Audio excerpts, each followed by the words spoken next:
Welcome to Half Broke Walk, a place where we're not pretending to have it all together, but are serious about following Jesus anyway. This is where real life meets real scripture, where we wrestle with the truth, applied and trying to live it out in our day-to-day.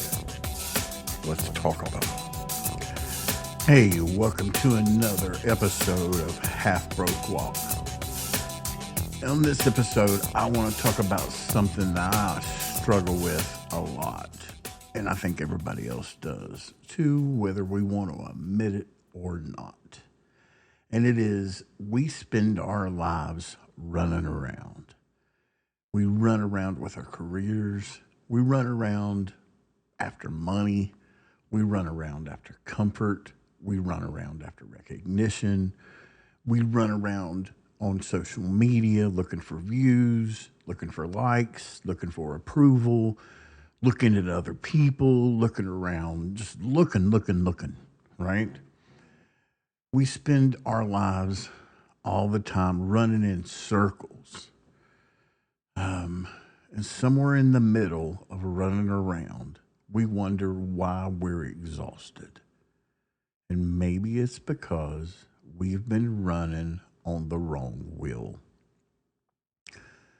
And God is with us in the middle of all of our daily responsibilities. But sometimes we're treating those responsibilities as the purpose of our lives rather than the opportunities to glorify Him. So let me read from 1 John 2:15 through 2:17. And it says, "Do not love the world or the things in the world. If anyone loves the world, the love of the Father is not in him. For all that is in the world, the desires of the flesh and the desires of the eyes and the pride of life, is not from the Father, but is from the world. And the world is passing away along with its desires. But whoever does the will of God abides forever." John isn't saying that we can't enjoy life. He's not saying jobs are evil, like, boo, don't have a job. And he's not saying having things like possessions are evil. And he's not saying social media is evil. Maybe it is. I'm kidding. And he's not warning us about what happens when our hearts become attached to these things. That's what he's kind of doing. He's kind of warning us about that, right? He's kind of warning us when our hearts become attached to all of that. It's kind of like from the movie Fight Club, right? I'm not saying we should all go watch that movie, but there is a line in that movie that kind of holds true, though. The things we own kind of start owning us. So the issue isn't about having things. The issue is loving them more than we do God. They become idols in our life, the things we chase after. And that becomes the problem, right? So we think about a hamster wheel. That hamster runs constantly round and round and round and round on that wheel. It takes a lot of effort, a lot of energy, a lot of movement, but it never goes anywhere. That feels a lot like the modern life, don't it? We wake up, we work, we pay bills, we sit on the couch in the evenings, we turn on the TV, but we don't really pay much attention to it because we're sitting there scrolling through the social media. And it gets late at night and we get up and we go to bed. Or we come home and we try to watch TV, but we got a bunch of stuff to do, and we sit there and we do that. And in a moment, while we're trying to do all that, we're looking at our phones and we're blah, blah, blah, blah, blah, blah, blah, and we go to bed and we get up and then it's rinse and repeat. And we sit there and we complain that we don't have enough time to do what we need to do. But we always sit there and we have enough time to look at our social media and all that stuff, right? All of that, all of the time. Many of us are exhausted because we're chasing temporary things, expecting them to give us eternal satisfaction. The promotion comes, then we chase after another one. A new car comes, then it gets old. The vacation ends. Social media post gets attention. then we're looking for another one. Then the world constantly promises fulfillment, but it never delivers, does it? It never gives us what we're looking for. Never. The belief that I can satisfy my cravings, that I'll be happy, that's the desire of the flesh. More comfort, more pleasure, more convenience, but that flesh is never going to satisfy us. It's always going to want more. More, Morris, more. Then there's that comparison trap, right? The desire of the eyes. Looking at what everyone else has. We look on social media and go, man, I'd love to have that. Look at how happy they are, right? The house, the marriage, the success, their platform.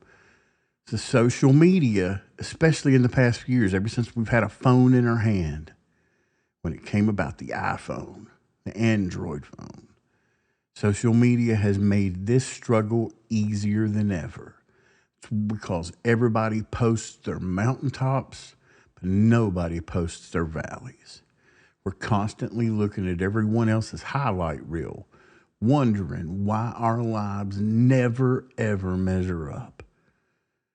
And then the pride of a life, building identity around what we can accomplish, what we want to own, what we think we can achieve, and what everyone else around us thinks about us.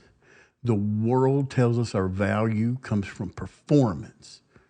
But the thing is, God tells us who we are, not what the world tells us who we are. And we wonder why we're so tired. Many people are physically exhausted, but they're not totally physically exhausted. We're spiritually exhausted because we're carrying a burden we're not meant to carry, y'all. We've made life about ourselves, our success, our plans, our reputation, our dreams.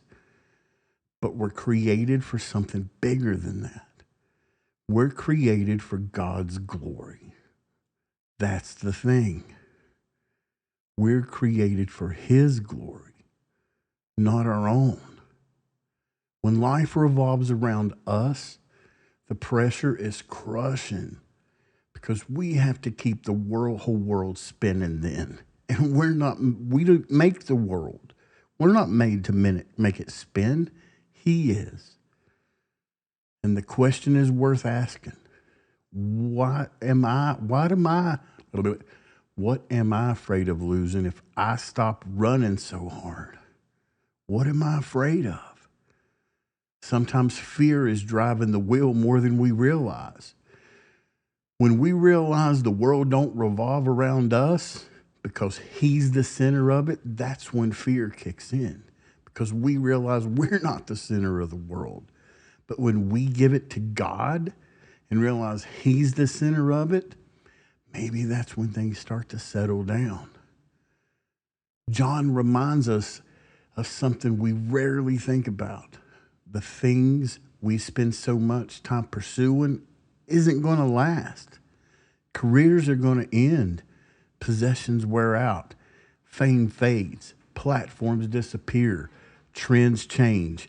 Everything in this world is temporary. But whoever does the will of God abides forever. That changes everything. The question isn't what can I accumulate? How much can I get? The question is what will matter in eternity?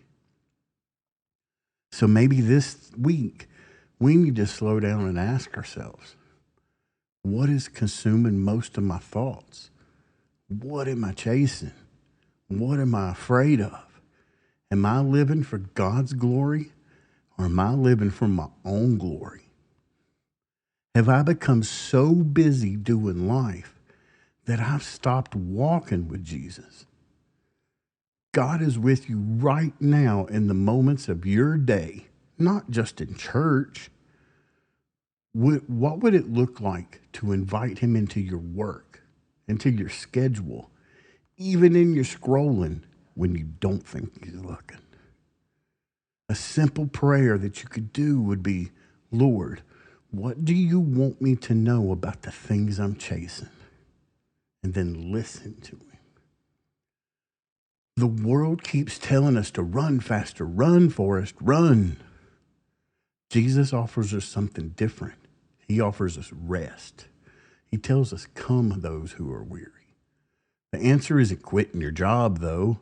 The answer isn't deleting everything you own. The answer isn't putting things back into their The answer is putting things back into their place. We work, but for God's glory.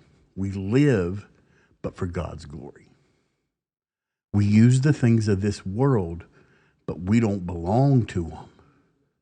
Because at the end of the day, we're not called to run endlessly on the wheel. We're called to walk with Jesus on this half-broke walk that we're walking. And that walk may leave us feeling half-broke sometimes, but it leads us to something that this world can never do. So, on John 2:17, it tells us, the world is passing along with its desires, but whoever does the will of God abides forever. So that's it, y'all. That's the fact. The world is passing along with its desires, but whoever does that will of God is going to abide forever. So think about that this week, y'all. Thank y'all for hanging out with me this week. Hope y'all enjoyed this podcast. See y'all again next week. Make sure to check us out. Make sure to like the podcast, rate it. If you're on the YouTube, make sure to subscribe. Hope y'all enjoyed this. And God bless y'all. Peace.